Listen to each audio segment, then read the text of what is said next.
যেমন আমার বাম সাইডের গাড়িটা কিন্তু চাপ দিতেছিল। তো এই সময় দেখা যায় অনেকেই আমরা করি কি, মানে একটা মিডিয়াম গতিতেই চালাইতে থাকি। তা আপনি আপনার লেনে বলবেন ঠিক আছে, উনি দেখা যাবে আইসা একটা চাপ দেয়, চাপ দিয়ে ডানে ঢুকে দেয়। তো তখন উচিত হচ্ছে আপনি একটু গতিটা বাড়িয়ে ওভারটেক করে ওনাকে ওনার মতো চাপতে দেন, আপনি আপনার মতো চলে যান।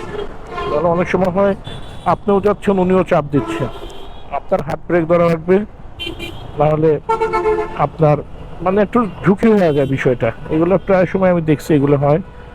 আমার সাথে একবার ঘটছিল যে আমি আমার গতিতে যাচ্ছি, উনি তো আমার পিছনেই আছে, উনি একটু গতি বাড়ায় চাপ দিয়ে রেখা চলে গেল। এই যে দেখেন এইখানেও কিন্তু এই যে উনি হাত বাড়ায় দিচ্ছে চলে যান, উনি কিন্তু চাপ দিত।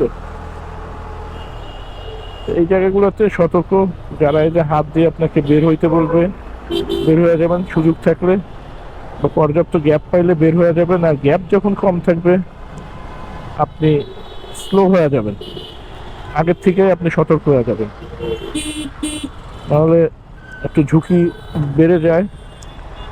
চাপ দিলে অনেক সময় হার্ট ব্রেক ধরে, তাদের গাড়ি নন এবিএস, অনেক সময় বৃষ্টির কারণে রাস্তা পিছলানো থাকে, তো তারা কিন্তু সামনের চাকা আপনার স্লিপ করে পড়ে যাওয়াটার একটা ঝুঁকি থাকে।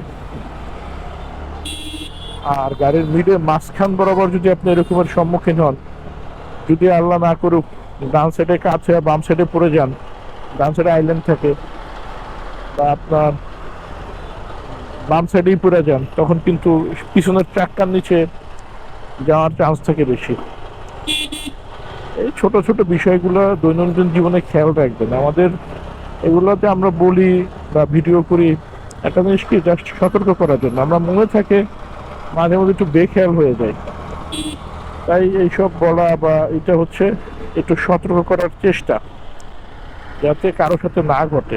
কেউ তো চায় না, কিন্তু বেখেয়ালি বা ভুলা যায়, এই কারণে এইসব সমস্যা হয়।